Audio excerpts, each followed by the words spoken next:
Concept clear with Saket YouTube channel में आपका स्वागत है। हम आज से मॉडर्न हिस्ट्री का बैच स्टार्ट करने जा रहे हैं।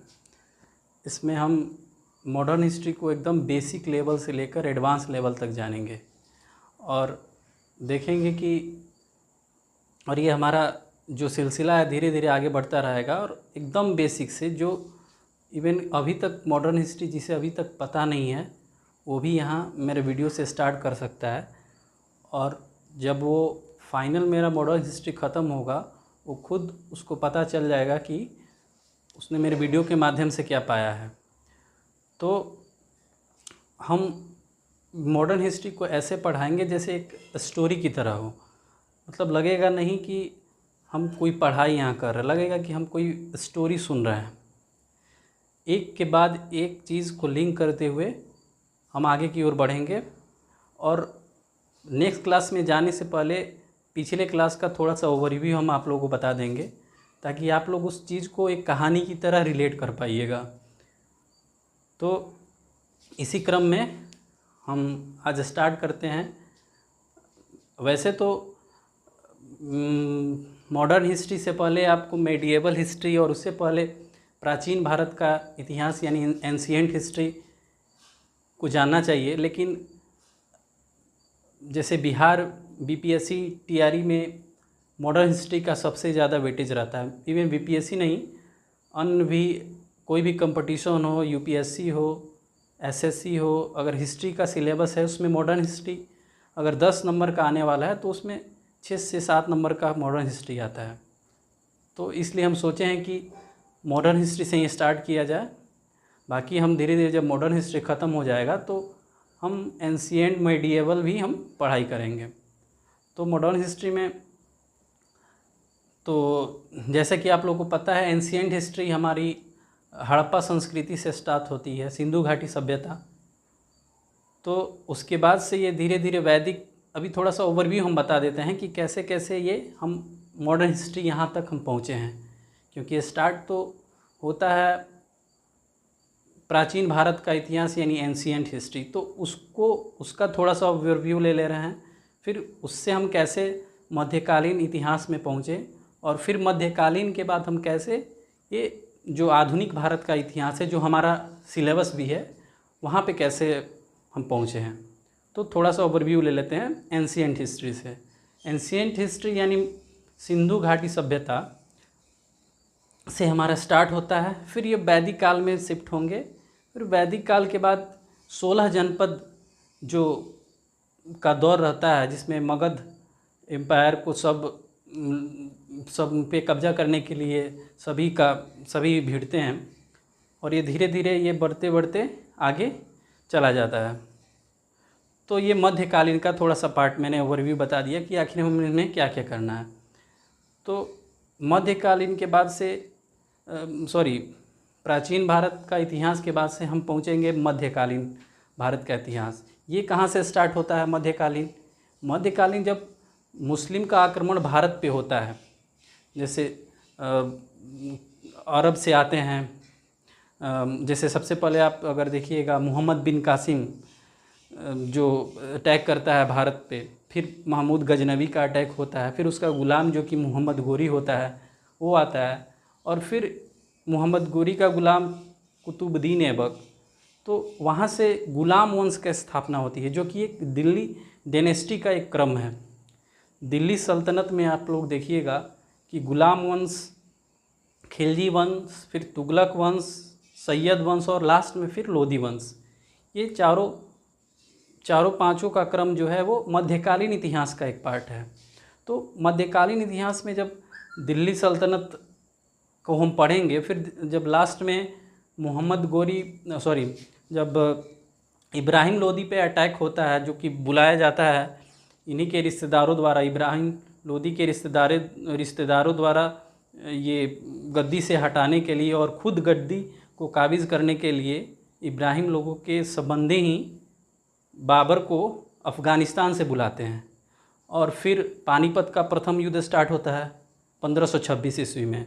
तो पानीपत का जो युद्ध होता है उसमें वहाँ से बाबर फिर वापस नहीं जाता है। वो देखता है कि यहाँ पे हमें गद्दी करने का, और यहाँ के वैसे शासक नहीं है जितना हम समझते थे, वैसे शक्तिशाली नहीं। हमारे पास तो आधुनिक तोप ऑलरेडी है, बहुत सी, मतलब उसके पास एडवांस टेक्नोलॉजी थी तोप की, जो कि भारत में अभी तक नहीं आई थी।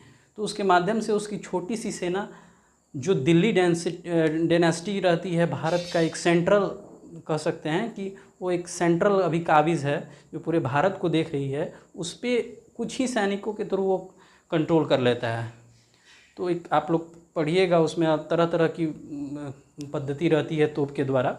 तो इस तरह से मुग़ल बादशाह जो कि बाबर आता है और वहाँ से मुग़ल बादशाह की नींव पड़ती है। ये सब मध्यकालीन इतिहास में चल रहा है, मैं अभी वो रिव्यू ही बता रहा हूँ। मैं फिर आऊँगा कहाँ से ये मॉडर्न हिस्ट्री स्टार्ट होता है। फिर धीरे धीरे ये मुग़ल बादशाह बढ़ता है, मुग़ल बाबर आता है, फिर हुमायूं, अकबर, शाहजहाँ फिर आता है, और लास्ट में जो औरंगज़ेब तक, मतलब ऐसे ही इसका क्रम है।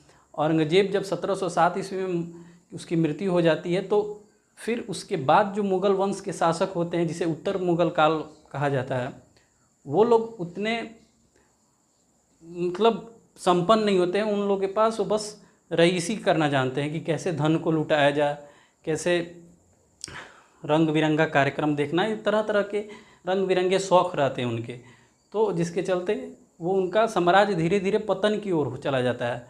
और आप जब देखिएगा धीरे धीरे उनके बाद जो मुग़ल वंश जो एकदम सेंट्रल में थे, भारत को अपना भारत में शासन कर रहे थे, भारत में सेंट्रल में होके, उनके थ्रू अब क्षेत्रीय शासक पनपने लगते हैं। मतलब वो देखते हैं कि ये मुग़ल बादशाह अब उतनी ताकतवर नहीं है, जिसके चलते हम उनकी ग़ुलामी करते हैं। तो मुग़ल बादशाह के ही दीवान वगैरह रहते हैं, वो लोग अपने आप को दूसरे राज्य से जैसे स्वतंत्र कर लेते हैं। जैसे देखिएगा आप अवध में अलग, मैसूर का अलग, मराठा अलग, ये अलग अलग शक्ति अपना पनपने लगती है। क्योंकि ये लोग कहते हैं कि ये लोग को पता चल जाता है कि अब मुग़ल वैसे नहीं रहे हैं जिससे हम मुग़ल के अंडर रह के उनका जी हजूरी करेंगे, हम अपना साम्राज्य बनाएंगे। तो धीरे धीरे अलग अलग क्षेत्रीय शक्ति का जन्म होता है। और फिर ये धीरे धीरे, और इसी बीच क्रम में यूरोप से यूरोपीय कंपनी आती है भारत में, और वे लोग अपना व्यापार की दृष्टि से, वो बताएंगे हम, व्यापार करने के व्यू से आते हैं यूरोप से भारत। और ये धीरे धीरे कैसे व्यापार करते करते इंडियन राजाओं को यहाँ व्यापार के साथ साथ राजनीति में भी हस्तक्षेप करने लगते हैं। और सबसे ज़्यादा आगे निकल जाते हैं अंग्रेज़, जो कि पूरा आधुनिक भारत उन्हीं के इर्द गिर्द घूमता है। और हम देखते हैं कि कैसे वो लोग व्यापार करने के उद्देश्य से आते हैं। वहीं नहीं, स्टार्टिंग तो पुर्तगाली से होता है, फिर डच, फ्रांसीस, डेनिश, और बीच में ब्रिटिश। तो ये सबको हरा के ब्रिटिश अपना एक ईस्ट इंडिया कंपनी स्टार्ट कर के थ्रू वो आते हैं।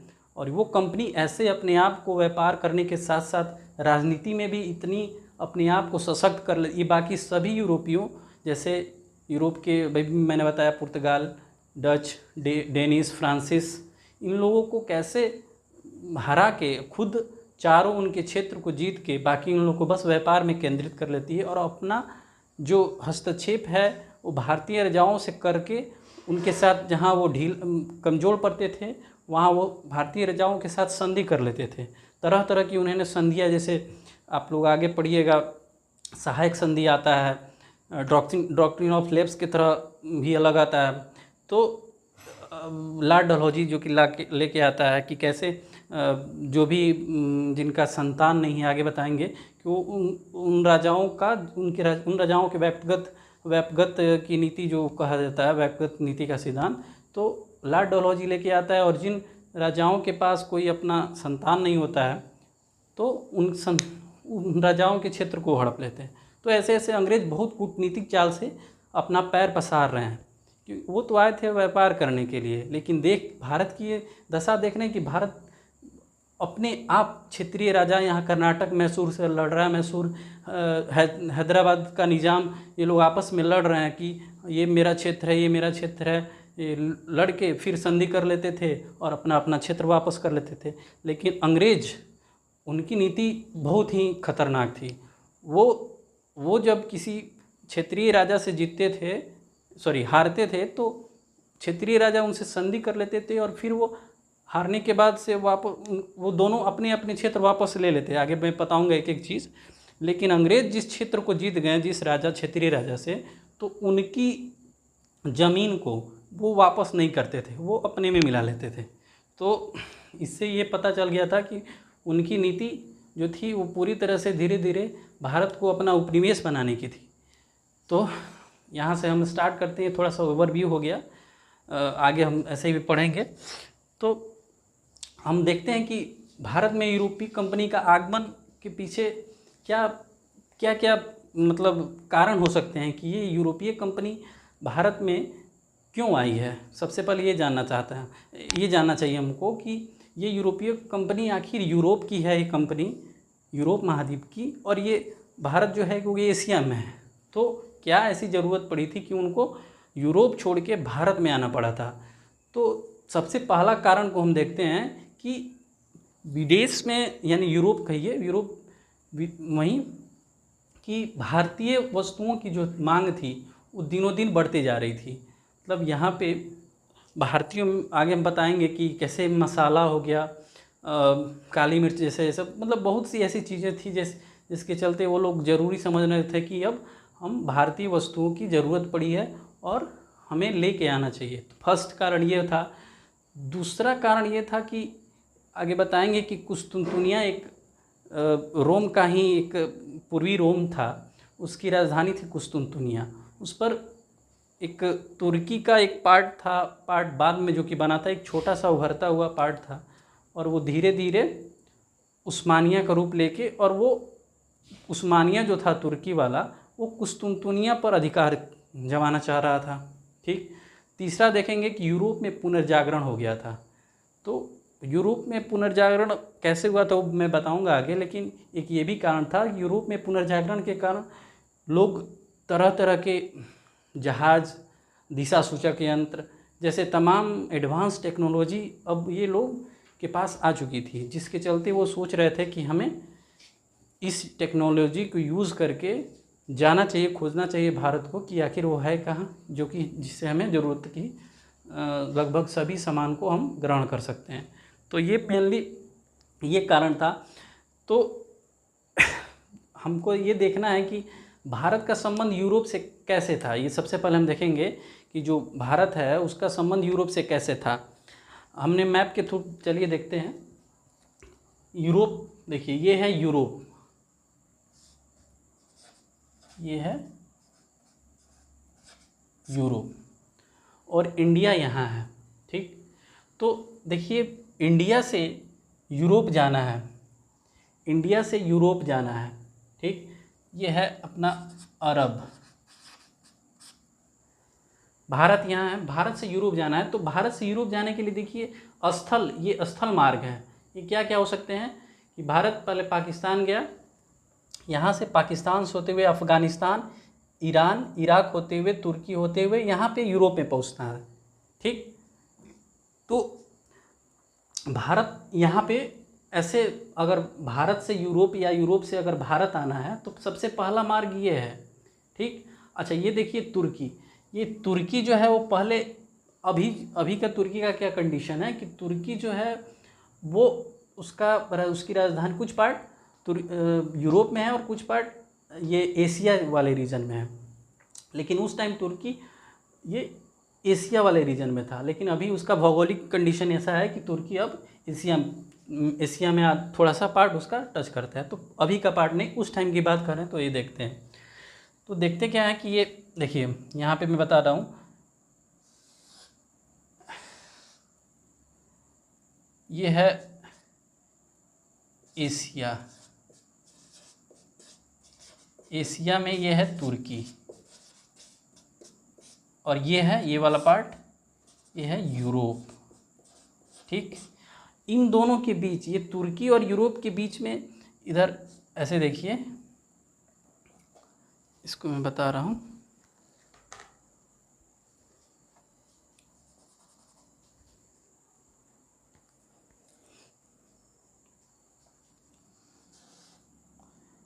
इन दोनों के बीच, ये तुर्की और ये यूरोप, इन दोनों के बीच में एक संधि है, बॉस्फोरस जल संधि, बॉस्फोरस जल संधि। इस संधि के द्वारा ये दोनों, एक एशिया का तुर्की पार्ट और ये यूरोप, दोनों इस संधि के साथ जुड़े हुए हैं यहाँ पे। क्योंकि अगर यहाँ से स्थलीय मार्ग से हमें जाना है तो पहले हम जैसे पाकिस्तान अफगानिस्तान होती है तुर्की पहुँचे, और तुर्की के बाद यहाँ एक संधि पड़ता है, एक जल संधि है बॉस्फोरस जल संधि। ठीक, तो इस बॉस्फोरस जल संधि के, और ये एक्चुअली अगर हम देखें इस बॉस्फोरस जल संधि को हम देखें तो ये कहाँ है, यहाँ पड़ेगा कि तुर्की के बाद हमें अगर यूरोप जाना है तो इस जल संधि से होते हुए हमें जाना पड़ेगा। ठीक, तो आइए हम देखते हैं कि एक्चुअली ये जो जल संधि है, जल संधि कैसे होता है कि दो जलीय मार्ग होते हैं और इन दोनों के बीच एक स्थल से दोनों जलीय मार्ग को कनेक्ट किया जाता है। तो यहाँ है काला सागर और ये है मरमरा सागर इस पार्ट में, और ये दोनों बॉस्फोरस जल संधि से कनेक्टेड है। ठीक, तो यहाँ पे तुर्की के बाद हम, ये जल संधि है, जल संधि के बाद क्या पड़ा, यूरोप। तो ये तो फर्स्ट मार्ग हो गया, ये फर्स्ट मार्ग हो गया, हम ऐसे जा रहे हैं। तो अगर भारतीय वस्तुओं को यूरोप परचेज करना होता था तो ये इसी मार्ग का यूज़। अब देखिए इसमें कितने कंट्री हैं, इस सब कंट्री से होते हुए हमें यूरोप जाना पड़ रहा है। तो उस टाइम उतने अच्छे संसाधन भी डेवलप नहीं, बहुत टाइम लग जाता था। तो ये चीज़ हो गया। अब उसके बाद ये देखिए, ये है हिंद महासागर अपना भारत, और ये है अफ्रीका, ये है अफ्रीका। तो भारत और अफ्रीका, इन दोनों के बीच इधर यहाँ क्या है, इधर देखिएगा अपना, ये मेडागास्कर क्षेत्र है। हालांकि इससे अभी कुछ लेना देना नहीं है, लेकिन मैं बता दूँ जस्ट नॉलेज के लिए, मेडागास्कर है। तो ये हिंद महासागर ये वाला रीजन है। ठीक, तो एक रीजन तो ये हो गया भारत से यूरोप जाने का, लेकिन सेकेंड रीजन भारत से ये भारत से ये यहाँ से अगर हमें यूरोप जाना है तो यहाँ देखिए हिंद महासागर करते हुए यूरोप आए, फिर ये अरब आए, अरब से ये है भूमध्य सागर, देखिए यहाँ पे भूमध्य सागर पार करते हुए यहाँ पे आए। ये देखिए इटली का ये जैसे प्रदेश है, इधर स्पेन, पुर्तगाल, ये सब डेवलप कंट्री थी उस टाइम भी, थोड़ी थोड़ी ये डेवलप हो चुके थे। तो यहाँ अगर सेकेंड रीजन था कि अगर भारत से समुद्र मार्ग, ये क्या है, समुद्र है हिंद महासागर। स्थलीय मार्ग मैंने बता दिया था कि ऐसे पाकिस्तान से होते हुए यहाँ पूरे कंट्री से होते हुए हमको जाना पड़ता था उस टाइम। लेकिन अगर समुद्री मार्ग से जाना है तो पहले कहाँ है, हिंद महासागर से चलें, फिर अरब से ये है भूमध्य सागर, इसको पार करते हुए यहाँ हम यूरोप पहुँच जा रहे हैं। तो ये दो क्षेत्र थे। ठीक है कि ये दोनों रूट पे ये लोग मनमाने तरीके से अब अपना ये करते थे कि हम ये मतलब ये जैसे रूट ये जाना है, इंडिया से जाना है यूरोप, तो यहाँ पे इन्होंने क्या किया, इस पे वो सब ये यहाँ पे देश, जितने भी देश हैं ये सबको पार करना पड़ रहा था, मतलब सबसे ज़्यादा परेशानी हो रही थी। और ये था, और टैक्स भी थे, और साथ साथ यहाँ पे थोड़ा सा आसान था, तो ये अरब वाले लोग उस पर टैक्स ज़्यादा लगा दे रहे थे। तो हुआ क्या कि अब यूरोपीय, अब देखिए अब सोचने पे मजबूर हो गए कि इधर से जा रहे हैं तो ये तो ज़्यादा टाइम लग जा रहा है और यहाँ से टैक्स ही ज़्यादा है। तो यूरोप के लोग अब सोच रहे हैं कि हमें भारत से व्यापार तो करना ही है, क्योंकि यहाँ पे बहुत अच्छे अच्छे संसाधन हैं यहाँ पे, जो कि इन लोगों के लिए बहुत ज़रूरत की चीज़ थी। तो वो लोग सोचने लगे कि अब कोई तीसरा मार्ग ये देखा जाए ताकि भारत से जिसके व्यापार करना आसान हो जाए। तो अब ये तीसरे मार्ग की तलाश कर रहे थे। अब ये देखते हैं कि थोड़ा सा ये जान लेते हैं कि यहाँ पे अब तीसरा मार्ग यही था कि मान लीजिए यूरोप है, तो अब स्थल वाला तो जा नहीं सकते हैं, तो एक ऑप्शन ये बचता है, ये अटलांटिक महासागर है। ये देखिए ये अटलांटिक महासागर है, ये उत्तरी अटलांटिक है और ये दक्षिणी अटलांटिक है, और यहाँ हिंद महासागर है। तो ये यूरोप से ऐसे अटलांटिक महासागर के होते होते हम हिंद महासागर से होते होते इंडिया पहुँच जाए, तो यही एक ऑप्शन था। तो उसके लिए यहाँ क्या चाहिए, एक अच्छे तकनीक की ज़रूरत है, क्योंकि बिना तकनीक नहीं, तकनीक से लेस जो जहाज़ हो उसके बिना, या फिर दिशा सूचक यंत्र अगर नहीं होगा तो जहाज़ किस डायरेक्शन में जाना है पता भी नहीं चलेगा। और हम आगे देखेंगे भी कि कोलंबस इसी, हालांकि तकनीक थोड़ा सा डेवलपमेंट हो गया था लेकिन उतना अच्छे से दिशा सूचक नहीं बनने के कारण ये जो कोलंबस जो स्पेन यात्री था वो निकला तो था भारत की खोज के लिए, लेकिन वो दिशा सूचक से भटक जाने के कारण वो पहुंच गया अमेरिका, अमेरिका की उसने खोज कर ली। तो ये ज़रूरी था। तो कैसे ये बिना एक पुनर्जागरण के चलते ये पॉसिबल नहीं था। तो ये वहीं देखेंगे कि कैसे होता है। तो आइए थोड़ा सा पीछे चलते हैं। ये 1453 यहाँ एक्चुअली ये था, यहाँ पे रोम साम्राज्य था, रोम साम्राज्य। तो रोम साम्राज्य, ये है रोम साम्राज्य। पहले यहाँ रोम साम्राज्य था, ये यूरोप में ये पार्ट। तो ये रोम साम्राज्य बाद में ये दो पार्ट में विभक्त हो गया। एक था पूर्वी रोम और एक पश्चिमी रोम। सब थोड़ा अपने ये ओवरव्यू आप लोग लिखते रहिएगा और समझते रहिएगा, थोड़ा थोड़ा लिखते रहिएगा, क्योंकि अभी बेस तैयार कर रहे हैं मॉडर्न हिस्ट्री का। ये तो अभी स्टार्ट है, कैसे कैसे और इसे कंपनी धीरे धीरे पहुंचेंगी।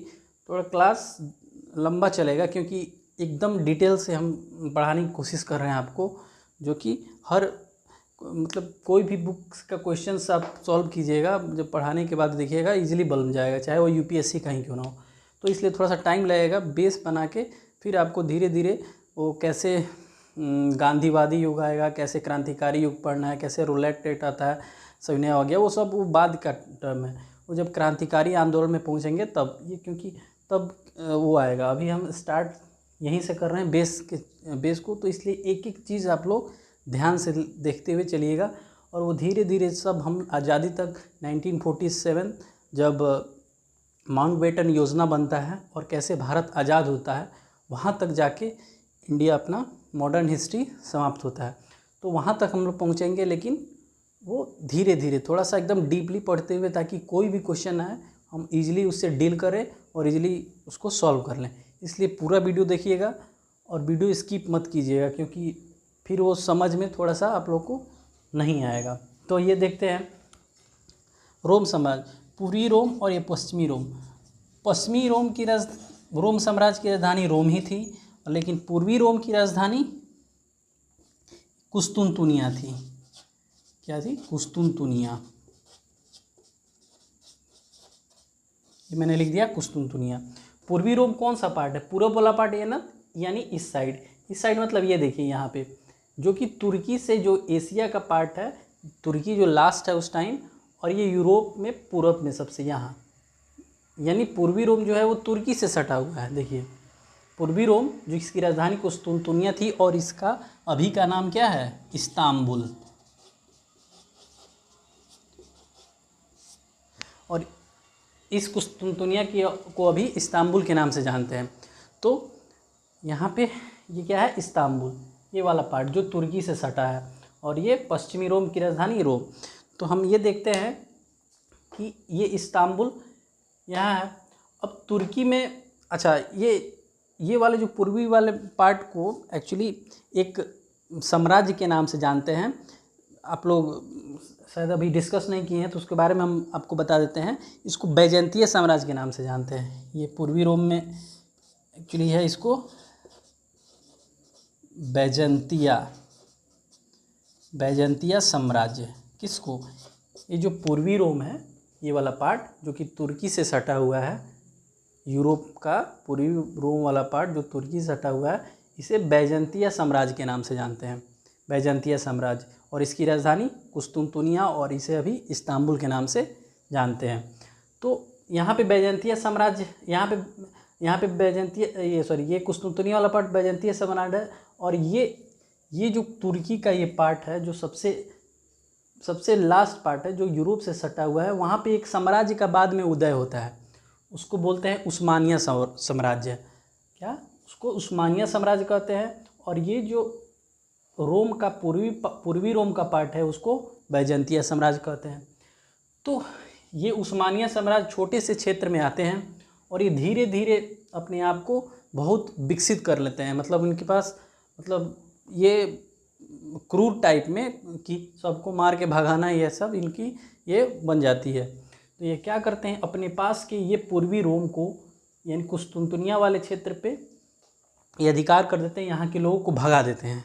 यहाँ के लोग को भगा देते हैं। एक्चुअली यहाँ के लोग बहुत धार्मिक प्रवृत्ति के थे, वो लोग बहुत धार्मिक प्रवृत्ति के थे। वो लोग ईश्वर पे विश्वास करते थे, बहुत अच्छे से ईश्वर पे विश्वास करते थे।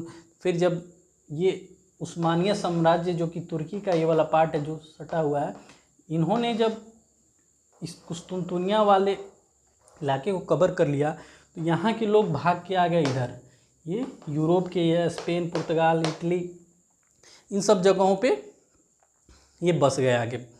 तो उन्होंने ये सोचा कि हम धार्मिक किस्म के हम लोग इंसान हैं, हम लोग भगवान पे इतना विश्वास करते थे। भगवान ने मेरी जब मुश्किल टाइम आया था तो भगवान ने हम लोग का हेल्प नहीं किया। वो मतलब उनके माइंड ये विकसित होने लगा कि अब भगवान कुछ नहीं कर सकता है, जो भी कुछ करना है, अगर अच्छा करना है तो वो हमें खुद करना है। तो इन्होंने क्या किया कि अब ये फिर यहाँ पे आए और ये अपने सोच को डेवलप करने लगे। अब ये सोचने लगे कि हमें अब कुछ अच्छा करना है, कुछ एडवांस करना है, ताकि हम मतलब एक पुनर्जागरण के तौर पे ये सब चीज़। फिर उसके बाद से धीरे धीरे ये इनकी यहाँ पे बसे हुए थे सब ये लोग अपने से दिशा सूचक यंत्र, जहाज, ये सब का निर्माण करने लगे। मतलब उनमें अब ये बौद्धिक क्षमता विकसित हो गई थी कि जो भी कुछ करना है हमें करना है, भगवान कुछ नहीं कर सकता है। क्योंकि यहाँ पे इस तुर्की वाले साम्राज्य के, उस्मानिया साम्राज्य ने हम लोग के साथ जब ऐसा किए तो भगवान कुछ नहीं किए। तो यहाँ आके उन्होंने अपना सोच डेवलप करते हैं और सब ये सब चीज़ की खोज में लग जाते हैं। तो इसी क्रम में ये लोग क्या है, यहाँ पे अब ये मैंने बताया था कि पुनर्जागरण यहाँ होता है, और इसी पुनर्जागरण की सोच से तरह तरह बड़े बड़े जहाज, दिशा सूचक जब यंत्र जब डेवलप हो जाएंगे, तब ये लोग सोचेंगे, तब ये लोग भिड़ेंगे कि अब हमें भारत की तरफ जाना है। क्योंकि यहाँ तो रास्ता तो ये हो गया था, तो जो तीसरा रास्ता ढूंढ रहे थे, तो इन्होंने जब ये पुनर्जागरण होता है यूरोप में, यहाँ पे तरह तरह दिशा सूचक यंत्र ये सब डेवलप होते हैं, तो इसी के थ्रू ये लोग बड़े तकनीक वाले जहाज़ का निर्माण करते हैं। और ये लोग क्या करते हैं कि वहाँ पे निकलते हैं यहाँ से भारत की खोज में। उसी क्रम में मैंने बताया था, अभी थोड़ा सा हिंट दिया था कि स्पेन भी अपना स्टार्ट करता है भारत खोजना। फिर पुर्तगाल के लोग भी चढ़ाई करते हैं कि भारत को खोजा जाए, अब समुद्री मार्ग द्वारा ही खोजा जाए। तो इसी क्रम में ये कोलंबस चलता है स्पेन से, और ये इधर न जाके ये पहुंच जाता है उत्तरी अमेरिका के यूएसए में, अमेरिका में पहुंच जाता है। तो ये यहाँ पहुंच जाता है, लेकिन यहीं पुर्तगाल में वास्को डी गामा रहता है, जो कि 1497 में स्टार्ट करता है अपना जर्नी, और ये 1498 में आके यहाँ पे 1498 में यहाँ पहुँचेगा भारत में। तो 1497 में यहाँ कोलंबस 4 जहाज़ और लगभग 150 लोगों के साथ अपना यात्रा स्टार्ट करता है, और वो चलता है यहाँ से। लेकिन उससे पहले ये लोग जो अभी नहीं आए थे, उससे पहले यहाँ पे एक प्रिंस हेनरी करके, इसको एक्चुअली द नेविगेटर की उपाधि भी दी गई थी। ये क्या किया था कि ये कितनी बार जाके ये अफ्रीका, यहाँ पे है Cape of Good Hope, Africa का ये पॉइंट है, इसको बोलते हैं केप ऑफ गुड होप। ठीक, केप ऑफ गुड होप।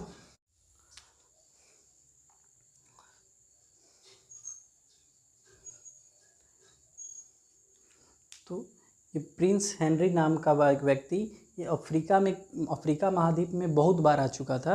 इसको द नेविगेटर की उपाधि भी दी गई थी इसी के चलते।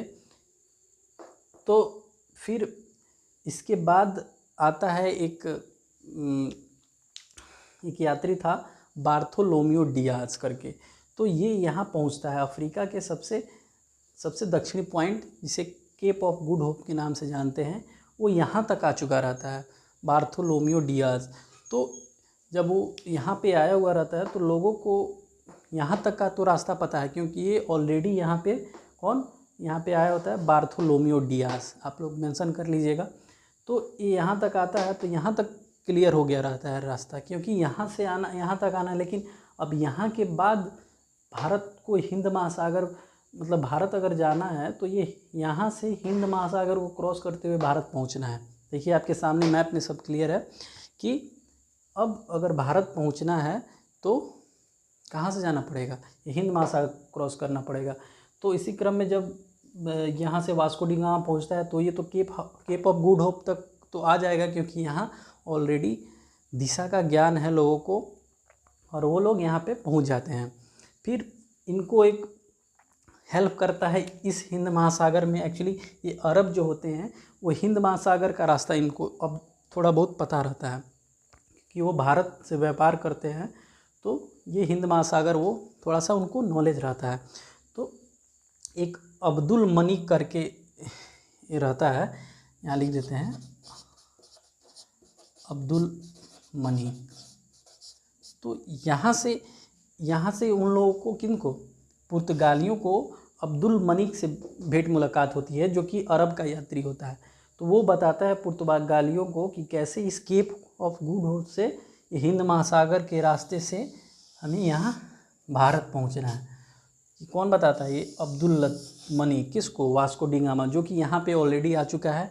इसके बाद से इसको रास्ता नहीं पता है, तो से उसकी मुलाकात, वास्को डी गामा की मुलाकात अब्दुल मनिक से होती है और वो बाकी का रास्ता यहाँ से बताता है। ठीक, ये क्लियर हो गया। तो हम यहाँ पहुँच गए। अब देखिए यहाँ पे पहुँचता है वास्को डी गामा, यहाँ केरल का मालाबार तट है, यहाँ पे पहुँचता है ये वाले पार्ट में, केरल के मालाबार तट। और पार्टिकुलरली अगर पॉइंट की बात करें तो केरल के कालीकट में पहुँचता है, जो कि अभी इसका नाम हो गया है कोझिकोड। वहाँ पे पहुँचता है, उसको बहुत मसाला यहाँ से प्राप्त होता है, और जब वो वापस जाता है तो जितना में वो मसाला ख़रीदता है, पूरा इस यात्रा का खर्चा वगैरह सब हटा के उससे यहाँ से ले गए माल पे उसे 60 गुना, जब यहाँ ले जाके यूरोप में बेचता है, पूरे मसाले को अपने साथ ले जाके ऐसे वापस जहाँ से आया था वापस पुर्तगाल जाके जब बेचता है, तो उसे पूरे एक ख़रीदने में और ले जाने में जितना भी कॉस्ट लगता है, उस किसी मतलब पैसा खर्च होता है, उसका 60 गुना मुनाफा उसे वहाँ जब वो पुर्तगाल में बेचता है उन मसालों को तब होता है। तो फिर ये अब पुर्तगाली यहाँ देख लिए कि यहाँ मतलब भारत में है, मतलब भारत में अब जैसे पता चल गया, तो वो लोग सोच रहे हैं कि अब भारत से ही अब वो लोग बढ़ाएंगे, कि देखेंगे कि यहाँ का सामान ले जाके बेचने में कितना मुनाफा हो रहा है। तो धीरे धीरे उनकी क्यूरियोसिटी बढ़ती है भारत की ओर से आने की, और वो लोग धीरे धीरे करके आते हैं। फिर एक्चुअली जाने के बाद से फिर 1502 में वास्को डी गामा वापस आता है। तो उसको अब इसके बाद के क्लास को, मतलब इसके बाद के कॉन्सेप्ट को हम आगे देखेंगे कि कैसे ये पुर्तगाली आते हैं। फिर अब आके वो अपना कोठी स्थापित करेंगे, कोठी लगाएंगे। कोठी मतलब व्यापार लेन देन करने का एक क्षेत्र होता था, कि यहाँ पे आदान प्रदान जो भी करना होगा, जो भी सामान खरीदना बेचना होगा, उस टाइप को वहाँ पे वो कोठी कहा जाता था। तो ये लोग अब आएंगे अपना, अब इन लोग को पता चल गया है कि यहाँ भारत में बहुत फ़ायदा होने वाला है, क्योंकि हमने देखा कि जैसे ही ये लोग मसाले को ले के जाते हैं यहाँ से, तो उनको कितना फ़ायदा होता है। तो ये सोचते हैं कि यहीं से अब कोठी स्थापित की जाए और फिर क्या किया जाए कि धीरे धीरे यहाँ से जितने भी रॉ मटेरियल या फिर जो भी इनको मसाला वगैरह का फ़ायदा होगा, वो आराम से यहाँ से समुद्री मार्ग से होते होते ले जाएंगे। लेकिन ये हिंद महासागर पे एक्चुअली होता है क्या है कि अरब का ऑलरेडी थोड़ा पहले से धाक जमा हुआ रहता है। तो ये लोग क्या करेंगे आगे, इस जब हिंद महासागर को अगर अपने कंट्रोल में कर ले तो यहाँ से मसाले को ले जाने में उन्हें कोई दिक्कत नहीं होगी। आगे हम पढ़ेंगे कि कैसे ये लोग अपनी ब्लू वाटर पॉलिसी, आगे उनका गवर्नर आता है पुर्तगाली का, वो कैसे ब्लू वाटर पॉलिसी के थ्रू जो भी ये अरब वाले होते हैं उनसे कैसे इस क्षेत्र को अपने अंडर कर लेता है, और फिर वो उनमें कोई भी बाधा नहीं होती है यहाँ से वापस सामान को ले जाने में। तो ये हम पढ़ेंगे आगे। तो आज का क्लास यहीं ख़त्म करते हैं, और बाकी यही कहेंगे कि जैसा कि मैंने वीडियो में पहले ही बताया है कि आप लोग सपोर्ट कीजिए। अभी ये स्टार्टिंग है मॉडर्न हिस्ट्री का, और इससे डीप में अब पॉसिबल नहीं है, क्योंकि मैंने सब चीज़ को एक जगह कंपाइल करके आपको देने का प्रयास किया है, और आगे भी पूरा एकदम एक एक कॉन्सेप्ट में क्लियर कर दूंगा आपको, और हर चीज़ आपको एकदम पढ़िएगा तो आपको पता चलेगा ही, और पढ़ने के बाद से आप क्वेश्चंस को लगाइएगा। मैं ये नहीं कि बस एसएससी वगैरह क्वेश्चन जो ऊपर फैक्चुअल बेस्ड क्वेश्चन हो, ऐसा नहीं।